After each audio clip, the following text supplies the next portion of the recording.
We're going to talk about a bunch of things that are probably pretty important to not get scammed. But most scams don't look like scams anymore. And I think that's one of, if not the biggest misconception people have today. Scammers have gotten smart. A lot of buyers believe watch scams only happen to beginners. Someone new to the hobby, maybe. Someone who maybe didn't do their research, possibly ignored obvious warning signs. But from what we see every day, from buying, selling, trading, consigning, sourcing, servicing watches, that's simply just not true. Some very intelligent people are still getting burned. Let me explain a little bit. Doctors, lawyers, business owners, experienced collectors, and dealers. People who absolutely should know better, like dealers, and the reason isn't that they're careless. It's because these scams have become much more believable. The old scams were kind of easy to spot.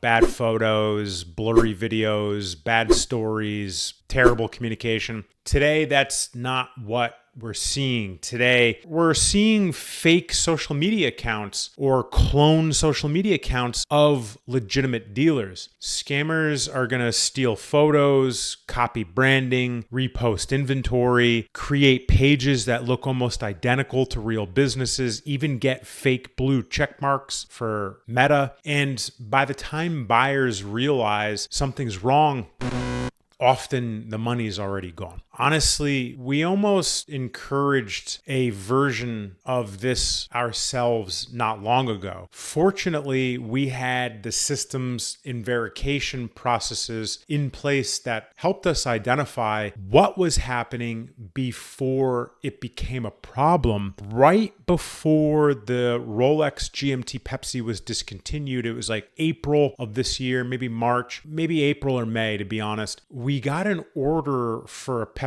from one of our great clients. We didn't have one in stock. We had to source it. And we almost got scammed by a clone dealer account due to it. It was a good reminder that these situations are getting much harder to identify than they used to be. And that's exactly why smart people are getting caught in these really good scams, because they're not expecting the scam to look professional or more professional than they were, right? But now many of these scams do. The other thing people don't talk about enough is that not every risk comes from scammers. Sometimes it comes from legitimate businesses making bad decisions. During the peak of our market, 21, 22, a lot of dealers expanded aggressively. More inventory, more overhead, more leverage, more risk. And when the market cooled in late 2022, some of those businesses found themselves in difficult positions. Now, we're hearing stories about consigned watches being sold while clients are waiting for payments, or payments are being delayed because of cash flow problems becoming an issue. It's not just because of people like Anthony Ferry. Many of you watching probably have heard about him. He was federally indicted by the FBI for doing exactly this. He's not the only one. He's just the one that went down for it. That case brought a lot of attention around the issue, but it's also made a lot of collectors realize this kind of risk can exist wherever a business becomes over leveraged or starts using income money to solve yesterday's problem, which we call robbing Peter to pay Paul. From the client's perspective, the outcome feels the same. Trust gets broken, money disappears, people get hurt. The quality of some modern replicas and clones of Rolex and AP is dramatically better than it was even a few years ago. Photos alone aren't enough anymore. Some of these watches look convincing enough to fool inexperienced buyers and even inexperienced dealers. That's why authentication matters so much, and that's why reputation matters even more. Because when you're buying a watch, you're not just buying the watch, you're buying the confidence and the trust that someone has done the work to protect you from making a very expensive mistake potentially. And that's where most people get themselves into trouble. They focus too much on the deal, not enough on the source. They chase the cheapest price, the fastest opportunity, the biggest discounts. And that's usually where things start going wrong, because the safest deal is rarely the one that feels too good to be true. And if you're buying, selling, trading, consigning, consigning or sourcing watches and want a second opinion